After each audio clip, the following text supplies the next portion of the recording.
What's right? Honesty. What's that? With Christ. Truth is facts, isn't it?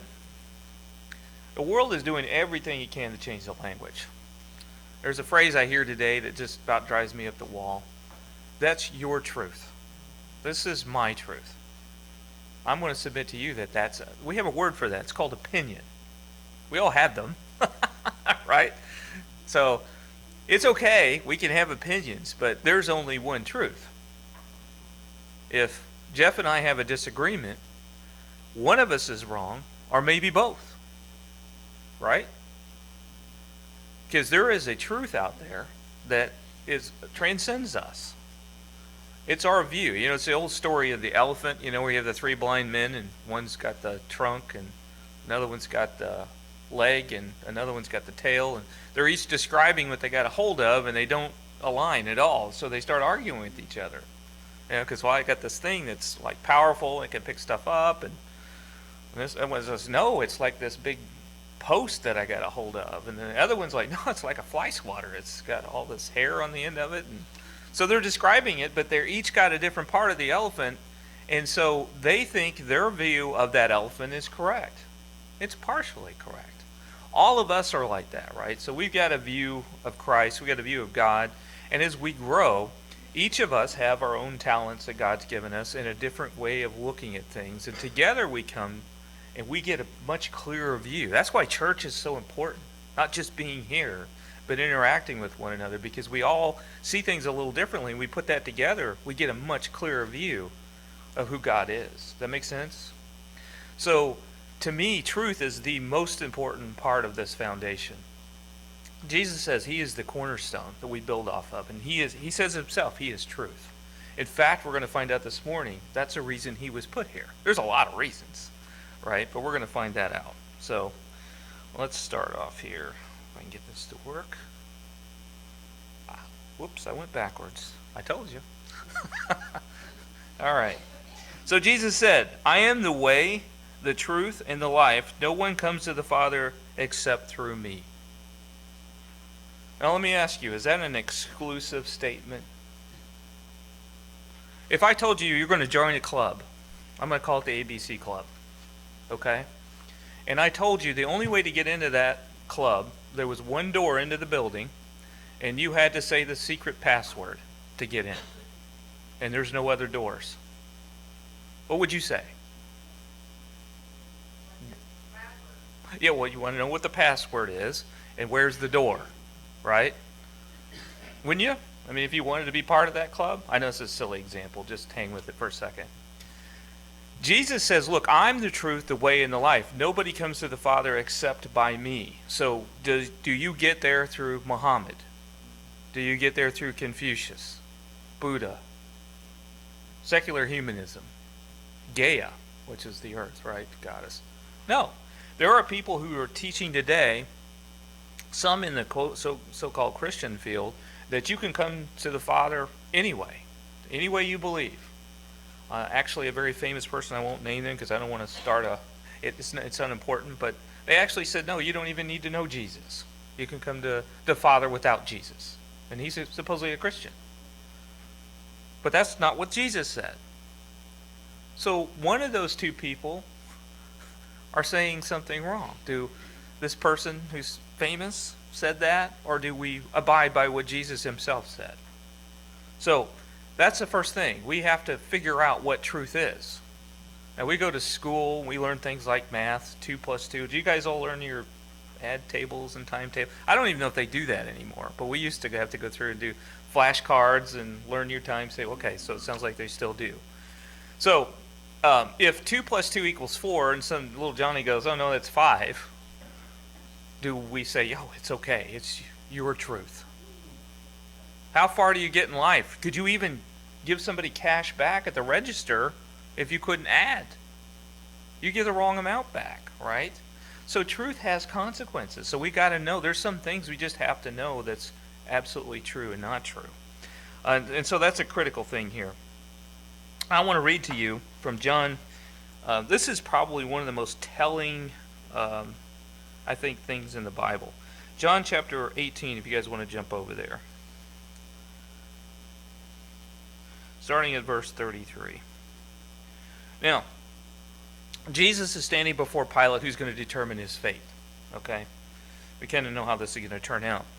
But I want to step through the dialogue he's having here.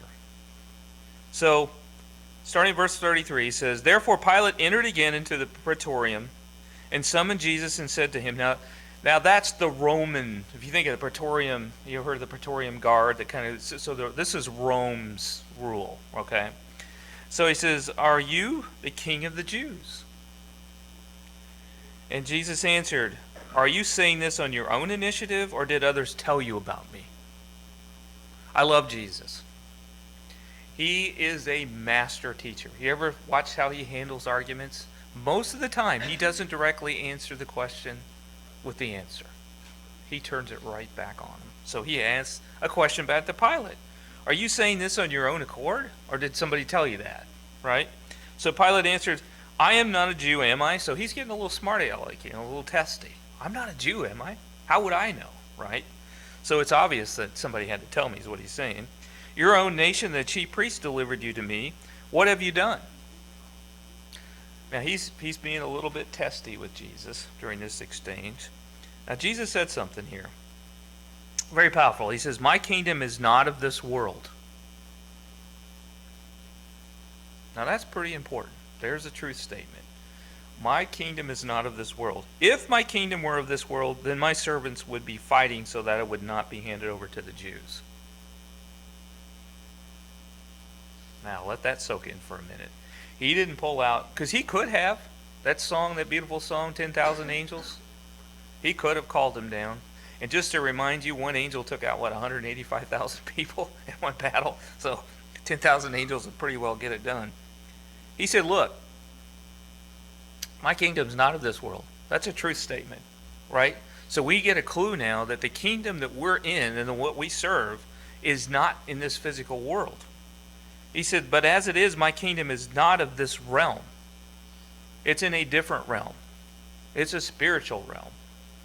We're royalty, inherited royalty through Christ in this other kingdom that's here at the same time, but we can't touch, feel, taste, all the whole thing. We see the evidence of it, right?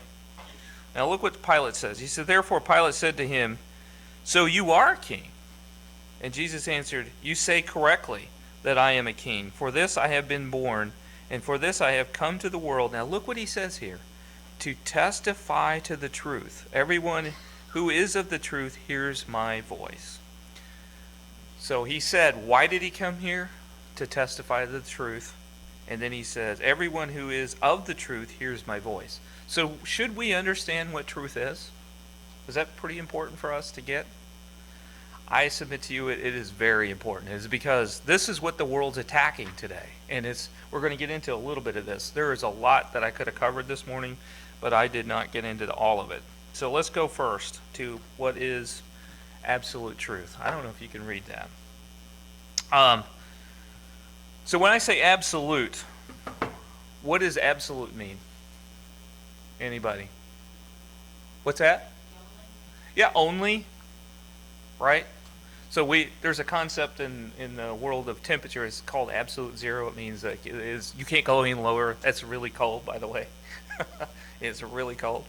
So absolute truth means that this is unshakable fact. You can put your life on it, right? Absolute truth. Now, the world, we're going to get into this, doesn't believe such a thing exists. So truth is discovered, not invented. The fact that we don't know what something is doesn't mean it doesn't exist, right? Just because we don't know it doesn't mean it's not true. Truth is something that exists separate and apart from us, right? So with knowing that, truth is something that we can discover. That's God's telling us that, right? That truth is something we can uncover. And by the way, we're going to get into how we can do that. Now here's the next thing. Truth is transcultural. So I'm going to use another silly example. 2 + 2 = 4 here. If I go to Ukraine, has it changed? Does it now 2 + 2 = 5? No, it's still 4. I go to China. I'm in Beijing. I have 2 plus 2. What's that? What's that? It's still 4, right? Exactly. If I'm in Japan, it's 4. If I'm in the Antarctica, it's 4. If I go to the moon, we've been to the moon. I add up 2 plus 2. What's it going to be? 4. Over and over and over again, it's 4. That's what we say about truth is beyond, no matter what culture you're in, no matter where you're located. If we went to Mars and we turned over a rock, 2 plus 2 is still 4. God's truth is like that. That's what absolute truth means. It doesn't mean, anywhere we go, it's still the same. And it's unending. The next thing is truth is unchanging. This, to me, is what gives us hope. God does not change his mind. You ever worked with anybody who changes their mind all the time? Is that fun? Let's do this. No, let's stop. Let's do this, right? God's not like that. He has been the same since the beginning. And we've been going through, because my oldest daughter just got back from Genesis, so we've been re-looking at Genesis and going back to that. It's interesting. Genesis, he starts out there, and we just covered that this morning. The first 10 names of the Bible tells the whole story, in the lineage, tells the whole story of Jesus. So really, from the beginning, he tells the whole story of how Jesus is going to reconcile us back from the fall in the garden, right from the beginning of the book. And it's still true today, and all the way through to Revelation. At the end of time, it's still true. It's the same pattern. Nothing changes. God is unchanging. Hold to his unchanging hand, another song, right? So I should have thought about that ahead of time. But so hold to his unchanging hand, right? He does not change. And that gives me hope. Knowing that what I believe in him today, no matter what, it will not change tomorrow, will not change 10,000 years from now if we were still here. It's going to be the same. Our brothers and sisters who are not born yet have the same truth that we have today. And the salvation is still the same. Jesus is still the door to the Father. Nothing changes. Beliefs cannot change a truth statement. How many times have you talked to somebody who goes, well, that's what I believe? Okay. There are people who believe the world is flat. I'm not kidding. They really do. 400 years ago, that was probably okay. Today, I was like, okay, that really doesn't make a lot of sense, because you can get up in an airplane, you can actually see the curvature of the earth, right? And my question is, when you get to the edge of the earth, where's it go? They don't ask these questions. The fact that they believe the earth is flat, does that change? Does it make the earth flat? No, it's still round or oval or whatever it is. It doesn't change it just because we believe it. Our belief does not affect the truth. It's just the other way around. Truth is what affects our belief, right? And then truth is unaffected by attitude. There are people today that think, well, I feel like emboldened. I'm not even going to get into some of the controversial subjects, but because I'm saying it because there are people out there that want to believe it. We got this whole rainbow crowd, which that's one of the things I liked about the ark. They're taking the symbol back, which is God's symbol that it's never going to rain and destroy the earth again with water, and they can perverted it. So there are people today that are trying to do that. They want, well, I'm being loving because I'm being inclusive.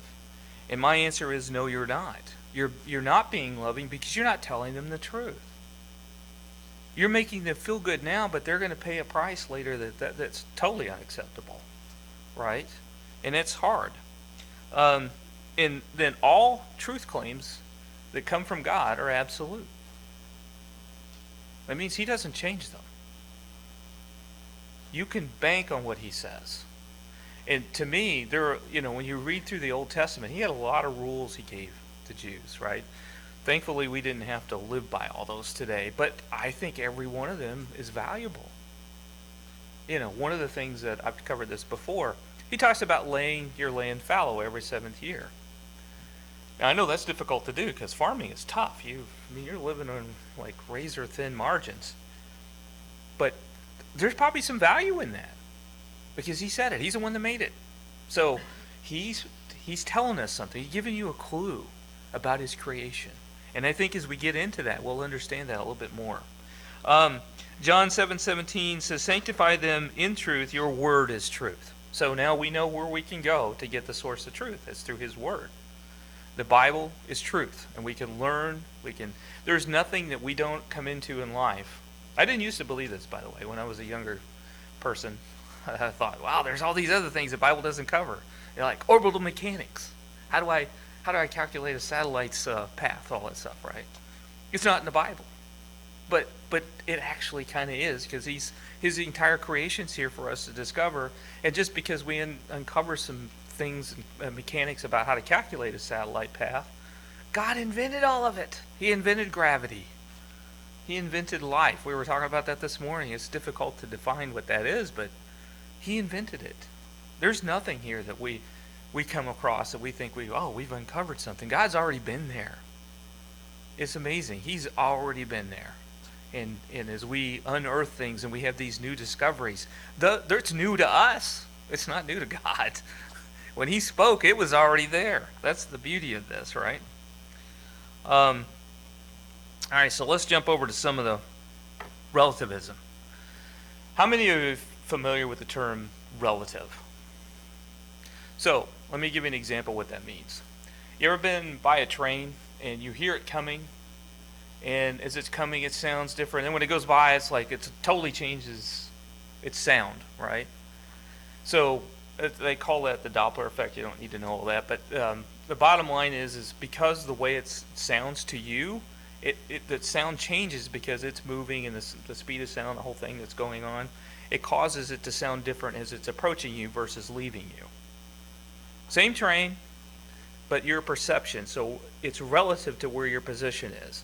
And Einstein made this famous in the theory of relativity when he was talking about the speed of light and all that. I'm not going to get into all that, but so being relative means it's circumstantial.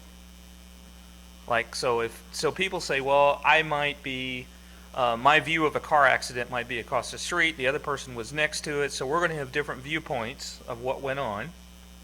And so when the police come to us and say, what did you see? We tell them, and our story might be different. So like if Jeff and I witnessed the same, car accident, he's next to it, I'm a block away, I'm going to see something different than he saw. Do you see? So that relativism means that I'm relative to my position, and how I see it is how I'm going to describe it.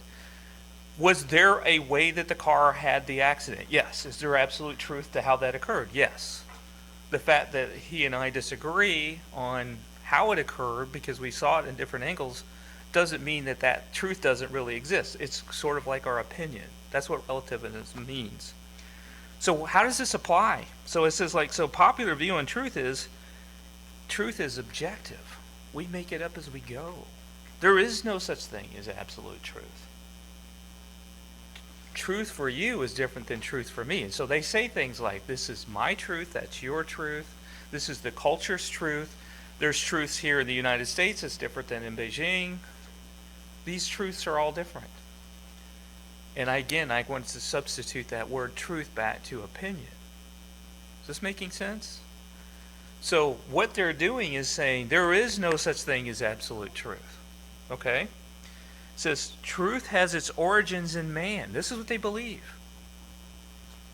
Wasn't that a little uncomfortable? Because we might have a truth today, and then tomorrow, under their worldview, tomorrow we have a different one. And the next day a different one. Literally, I was watching a Ken Ham versus Bill Nye debate. Bill Nye says it accurately because their side. He said, truth is whatever we decide. Does that make you feel good? What if all of a sudden the truth was all Christians must die, and most people voted for that? We had a majority vote. In that world, that's acceptable. By the way, I think that might actually happen at some point. But that's acceptable in their world because the majority said it. So now it's got to be true. Is that scary? I find it scary. Truth is created, not discovered. That's their worldview. Think about how different that is. Truth is created, not discovered. Okay? Since truth is invented, there is no universal transcultural truth. That means that whatever happens here can be completely different over there. So in that worldview, 2 + 2 could be 4 here, it could be 5 in Beijing. and 7 in Antarctica. Now, we find this absurd, but this is exactly what they believe.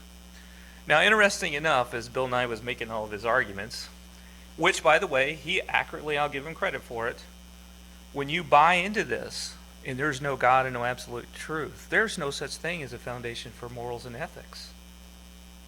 It's made up. And he admits it. Let that soak in for a minute. The concept of murder is a made-up term in their world.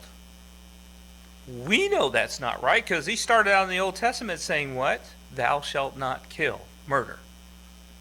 And then he goes on to say in the New Testament, even stiffer, if you hate your brother, it's the same as murder. That's a pretty high standard. That's God's standard. In their world, there is no such thing as murder. That's completely made up. It's a term that we've all come to agree to, but it could be changed in the future. You say, well, that's nuts. Absolutely. What do you think Stalin did and Hitler did and Pol Pot and all the other ones? They made up their own morals. Look how it ended. There's a book out there called Death by Government by Rommel, if you want to look it up. According to him, there's over 220 million people died in the 20th century at the hands of their own government. Made up morals. They have consequences, these ideas. Truth changes, right? Because there's nothing that holds us and grounds us. And since an individual determines the truth, truth is affected by attitude. So I might change my mind as I go along. And so what I thought yesterday is a new truth today. I call that an opinion, but that's what they say, right? And you say, well, really, people don't believe this, do they? Yeah, they do. And we're going to look at some of the consequences of it. Let's jump over to the next one here. All right. So I'm going to do a little guessing game with you guys.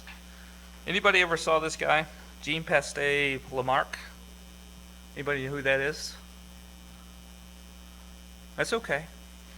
You might remember this guy. Lamarck was actually the first one to propose the idea of evolution. So Charles Darwin gets all of it. Now let me tell you a little bit of story about Charles Darwin. Charles Darwin gets on this little ship called the Beagle. He goes down to the Galapagos Islands, hops around down there for 5 years. And he was a young man when he did that, and he went back to his library in Great Britain, and that's where he spent the rest of his life. And his little 5-year trip on this boat resulted in this thing. It's called The Origin of Species, right? And if you read that, it says that we came from muck. He goes on to talk about how some races in our human society are undesirable. They conveniently wash over that today. But we saw the results of that in Hitler, by the way, who bought into that argument. They decided to pull the Jews out, and they had pictures of why their supposedly big noses and ears and all that was bad, and so they killed them. Now, what does God say about human life? We're made in the image of God. Think about that. That puts us way above the animals. Does he say anything about noses and ears and skin color and anything like that? No, he doesn't. God doesn't care about that. We are made in the image of him. That's a very different kind of a truth claim than we came from muck.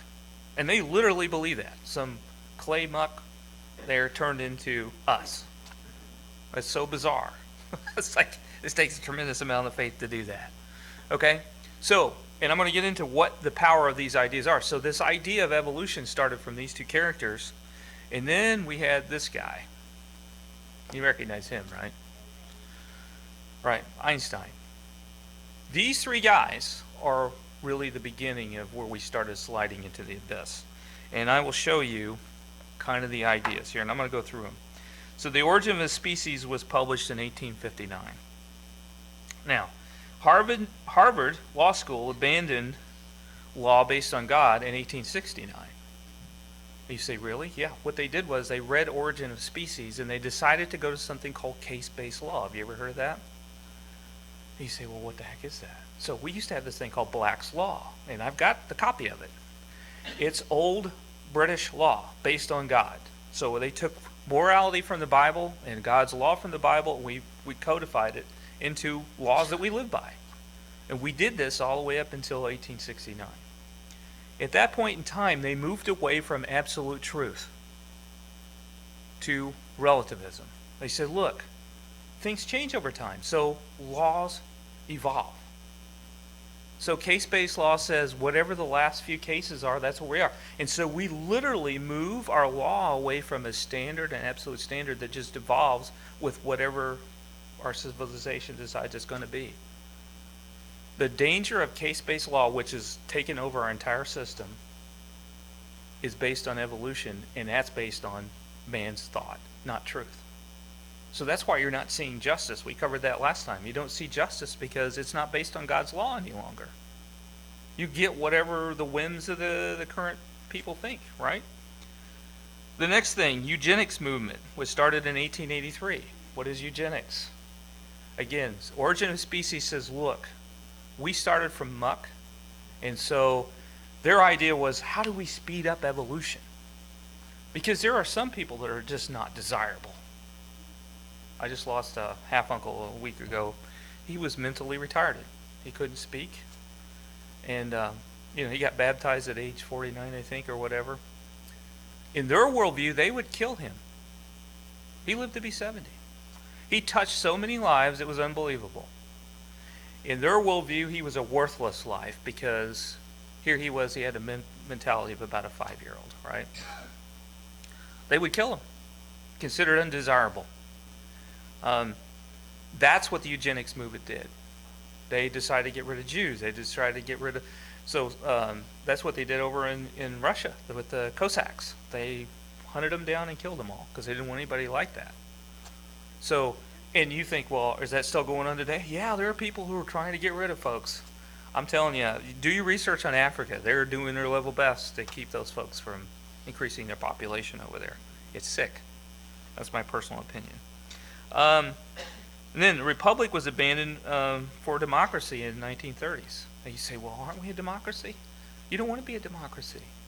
A democracy says majority rules. A republic says no. A republic says it's based on an absolute truth. So, let me give you an idea. I like this analogy. It's two wolves in a lamb deciding what's for dinner. Who do you think's going to win that majority rule? That's what a democracy is. Tyranny of the majority. So whatever the majority decides, that's what you do. A republic says what? We have an absolute foundation for law. We have an absolute foundation for justice. It doesn't matter how many people vote against it. Here's what the standard is. Murder fits this standard. It doesn't matter if people say, oh, it's okay to murder.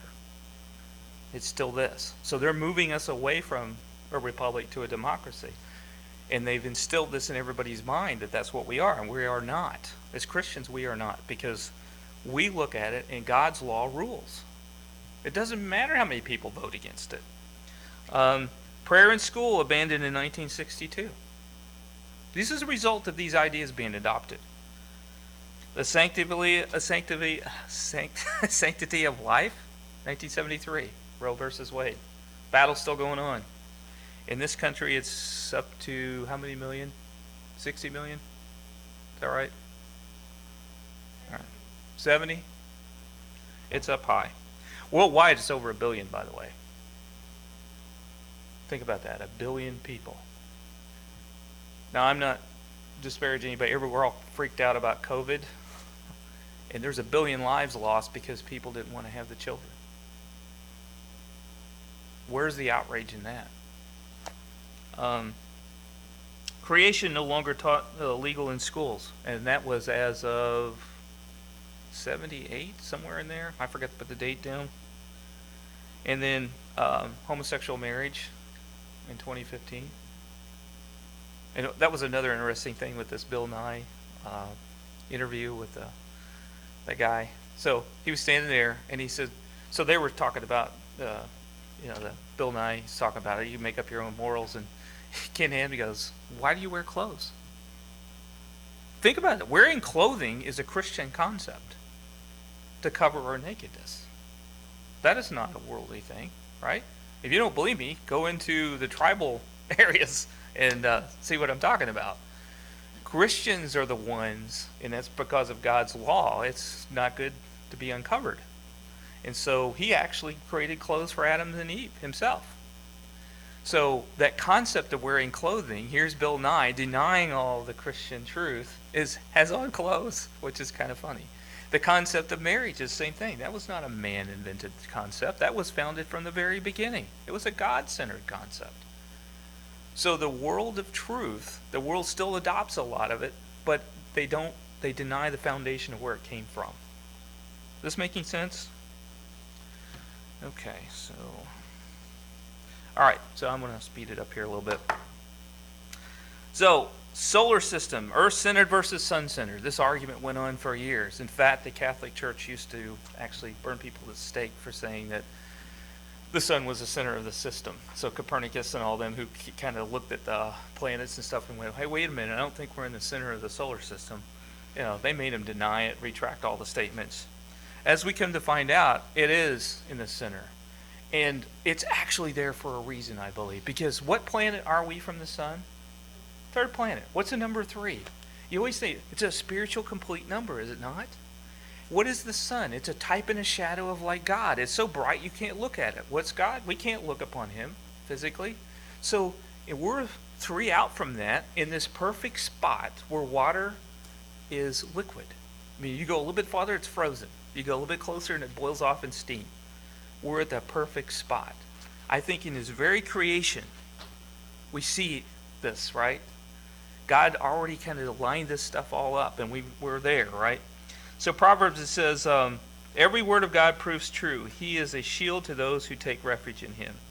And then 2 Timothy 3:16, all Scripture is breathed out of God and profitable for teaching, for reproof, for correction, and for training in righteousness. And then finally Romans, it's interesting. I'm going to read this real quick because I think this is important. So Romans chapter 1, starting in 18. It says, for the wrath of God is revealed from heaven against all ungodliness and unrighteousness of men who suppress the truth in unrighteousness. So he's already warning those who are suppressing the truth. It says, because that which is known about God is evident within them, for God made it evident to them. For since the creation of the world, his invisible attributes, his eternal power, and his divine nature have been clearly seen, being understood through what has been made.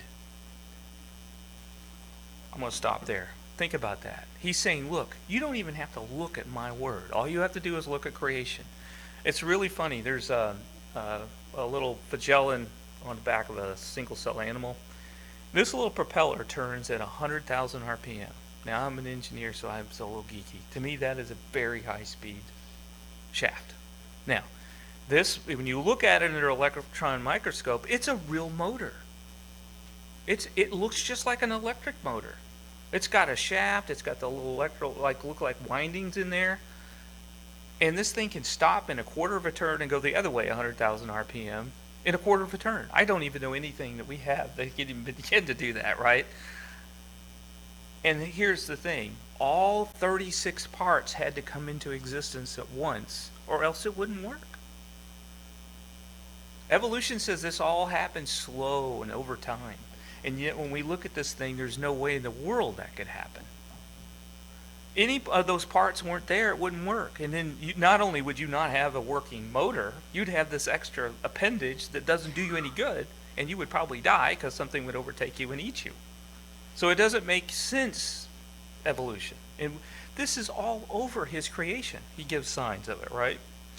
So that's the main thing. We have no excuse. And he goes on to tell that there are going to be many, especially at the end of times, who are going to fall into this. They'll do all kinds of depraved things. And they will not be able to claim, I didn't know. Because they're sitting in the middle of it, and all they had to do was look around and see his handiwork. See the very essence of who God is. All right, so I'm going to wrap it up. So the question, where are you? So Psalm 86:11 says, teach me your way, O Lord. I may walk in your truth. Unite my heart to fear your name.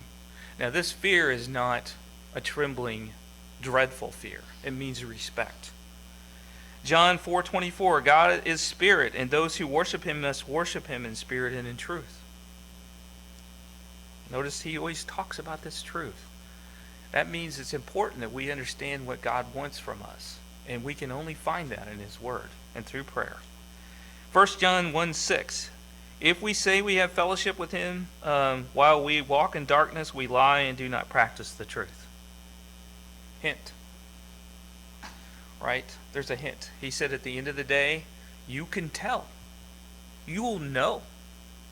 Because if you're walking in darkness, you're going to know this. And then finally, John 3:5, it says, Jesus answered, truly, truly, I say unto you, unless one is born of water and of spirit, he cannot enter the kingdom of God. Yes. What do you mean by born of water? So he's referencing, so when you're born originally as physically, you're born from water from your mother. But he also uses that for baptism. So like baptism causes us to go underwater, not of our own accord. Somebody else pushes us underwater, much like Jesus going to the cross. We're cut off from life in baptism.